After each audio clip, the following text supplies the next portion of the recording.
Oi, hoje eu vou falar de cristalizador a vácuo.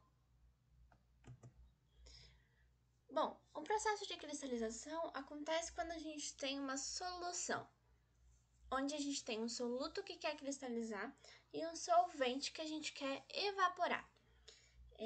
Antes de eu começar a explicar, eu preciso explicar o que é uma concentração de saturação. A concentração de saturação é a maior concentração de soluto que pode ser totalmente dissolvida em um determinado solvente. Nesse sentido, a gente tem três soluções para a gente trabalhar dentro de um cristalizador. A gente tem as subsaturadas, as saturadas e supersaturadas. Subsaturada é quando é maior, a solução é maior que a concentração de saturação, saturada é igual e supersaturada é menor que a concentração de saturação. Um cristalizador a vácuo, ele se difere dos outros porque a gente tem um aumento da temperatura e uma redução da pressão no interior do catalisador. Então aqui eu tenho uma curva de solubilidade, onde a concentração vai depender da temperatura. Nisso a gente tem a região metastável. Essa região metastável, ela é quando a gente tem uma solução super concentrada, só que e ainda em estado líquido. Só que qualquer agitação, qualquer mexidinha nela, ela pode formar um cristal. Isso também pode ser caracterizado pela nucleação primária. A nucleação primária é a formação de cristais formados de forma instantânea, assim que a gente pula, que a gente atinge esse limite metastável. Já a nucleação secundária é quando a gente já tem cristais e esses cristais eles são fragmentados. Então a gente tem como calcular essa taxa de nucleação e também na zona de solução supersaturada, que é onde os cristalizadores trabalham, a gente tem uma taxa de crescimento, porque os cristais nessa zona eles aumentam. Então, a gente pode realizar uma cristalização de diversas maneiras. A gente pode modificar a concentração, a temperatura, a solubilidade do soluto por alguma reação química, ou a gente pode diminuir a solubilidade desse soluto adicionando um antissolvente. Então, como eu falei, na cristalização por evaporação, o solvente é evaporado pelo fornecimento de energia de uma fonte externa e a concentração da solução é elevada até a concentração de supersaturação. Então, aqui fazendo um rápido balanço de massa e energia, a gente vai ter vazões, representada pelo Q. O CV é concentração de solvente, o C é concentração de soluto, T, temperatura, esse E é a fração de volume, o V é volume total e esses aqui são os momentos, que são os tamanhos dos cristais. A gente tem que, para calcular esse tamanho de cristais, eles podem ser calculados por essa integral, para 4 momentos, 0, 1, 2, 3. E assim a gente consegue ver eles abertos aqui em cada momento. Isso aqui é a taxa de crescimento. Para calcular ela, a gente vai precisar da diferença de concentração do solvente e do soluto e de padrões cinéticos. Essa é a nucleação primária. A gente também vai precisar de padrões cinéticos e da concentração de soluto e da concentração de solvente. Por estarmos numa região de supersaturação, a gente tem que a concentração de soluto é maior ou igual à concentração de solvente, porque o nosso solvente vai evaporar e a gente vai ter a formação de cristais pelo soluto. Então, a gente precisa que ele seja maior ou igual à do solvente. A nucleação secundária também se dá por parâmetros cinéticos, pela diferença de concentração e pelo momento 3, também com concentração de soluto maior ou igual à concentração de solvente. A fração de volume, por que a gente tem fração de volume? Aqui dentro a gente tem um volume X, só que quando a gente tem duas saídas, que é a saída de, vamos botar uma saída de reciclo e a saída de produto, e ambos saem uma fração de volume, porque como esse volume é dividido em dois, Então, ele não vai sair um volume inteiro. Ele vai sair uma fração, que é calculada por 1 menos uma constante cinética vezes o momento 3. Aqui, o log de P, ele equivale à nossa pressão do vapor, da fase líquida. Então, A, B e C são constantes de Antoine, que a gente vê lá na termodinâmica, que é uma semicorrelação empírica que descreve a relação entre pressão de vapor e temperatura de substâncias puras. Então, aqui a gente tem temperatura e aqui a gente tem a pressão. Esse R é a nossa vazão máxima de solvente que vai ser evaporado. Ele vai dar por K, que é uma constante, um fator de forma do volume de partículas. P e PV, eles são... P é a pressão de vapor da fase líquida e PV é a pressão do cristalizador, que é dado pela bomba.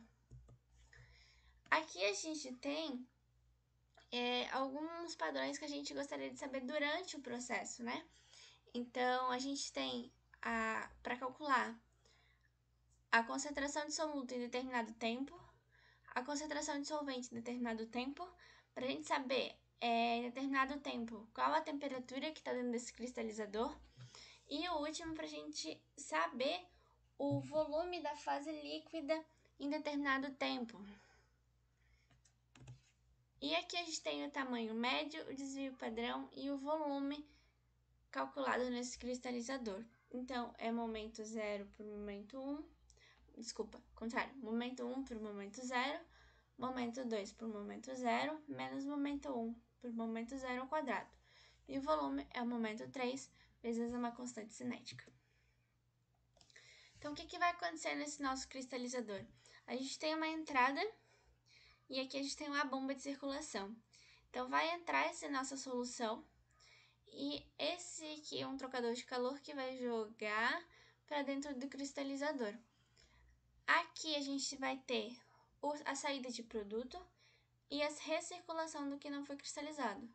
E aqui vai ser evaporação de qualquer que for o solvente. Então, aqui é um condensador. Vamos ter a entrada da água para refrigerar esse nosso solvente para que ele possa condensar e a gente retirar. Os cristalizadores que aqui vão ficar, eles vão formar esse caminho de novo até que esteja tudo cristalizado. Esse aqui é um cristalizador de laboratório, de bancada, que aqui fica o nosso solvente, a nossa solução. O aquecimento, ele vai aquecer, vai evaporar e aqui vai descer os cristais. Essas aqui são alguns exemplos de cristalizador. Esse aqui é um cristalizador da GEA. Ele tem tudo que tem para ter um cristalizador, que é o equipamento a vácuo, o trocador de calor, a bomba e o recipiente de cristalização. Esse aqui, ele é de forma empistonada, tá? Ele entra e sai de forma empistonada. E esse aqui também, ele ocorre na nucleação primária. Ele ocorre por nucleação espontânea, né? Esse daqui é um duplo cristalizador, que esse aqui é para produção de sais químicos. Esse aqui é para produção de cálcio, clorídeo de cálcio, e ele também é duplo. Esse daqui é o mais legal que eu achei, que ele é para produção de sulfatos, ele é triplo, para produção de sulfatos e de a separação da água salgada, da água do sal. E esse daqui é para produção de enxofre de amônio. Esses últimos 4 que eu mostrei, o que era de sais químicos, esse de chorídeo, o de sulfato e o de enxofre, eles são vendidos no site do Alibaba. E eles estão em torno de 10 mil a 100 mil dólares e eles são todos da China. Esse aqui é da GEA, também, igual ao primeiro. A diferença dos dois é que esse aqui é mais moderno e ele é mais fácil o controle operacional, porque a gente consegue controlar melhor os parâmetros cinéticos, a taxa de crescimento, a taxa de nucleação, e assim a gente consegue saber melhor o que está acontecendo lá dentro. E diferente do primeiro, esse aqui não é pistonado. Esse aqui, ele é turbulento. E esse aqui, o outro, ele tinha a função de reduzir o tamanho dos cristais. Esse aqui, quanto maior o cristal, melhor. Então, ele aumenta o tamanho dos cristais. Esse aqui é uma fábrica de papel e celulose em São Paulo, chamada Suzano, que eles estão montando o nosso cristalizador. E aqui, a princípio, né, vai ter uma fase só, então não é um cristalizador múltiplo. Esse daqui, que é o mais legal que eu achei, é um cristalizador de PET. É muito usado na fabricação de placas de PET. Eu encontrei ele num site de que vende produtos assim somente para reciclagem, né? Então tudo que eles têm lá é para venda de reciclagem. Esse aqui, além de cristalizar PET, ele serve para secar também outros materiais que podem ser secos, né? Esse aqui é muito legal porque ele tem tempo definido e ele tem velocidade fixa. Cada batelada, esse aqui é em batelada, né? Ele leva cerca de 30 minutos. E tem uma coisa também que a gente sabe que batelada tem que ficar limpando. Ele, dentro dele, tem um ciclone, ciclone coletor de pó, que ele ajuda nessa limpeza. Ele aumenta a vida útil do produto e também ele diminui bastante, né, o tempo de limpeza a cada batelada. De acordo com o site que eu peguei ele diz que tem um alto desempenho e uma economia de energia muito boa. Então foi isso. Obrigada!